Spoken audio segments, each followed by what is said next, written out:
തൃശ്ശൂർ സ്വദേശിനിയായ അപർണ ബാലമുരളി ഒരു second class യാത്ര എന്ന ചിത്രത്തിലൂടെയാണ് സിനിമാഭിനയ രംഗത്ത് വന്നത്.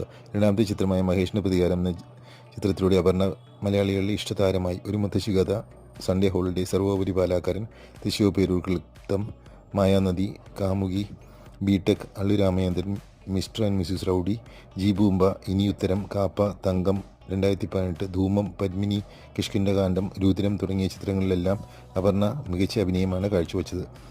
8 തോട്ടകൾ, സർവം താളമയം, സുരരിപൊട്ടു, വീട്ടിലെ വിശേഷം, നീതാ ഒരു വാനം, രായൻ എന്നീ തമിഴ് ചിത്രങ്ങളിലും അപർണ ഇതിനിടെ അഭിനയിച്ചു.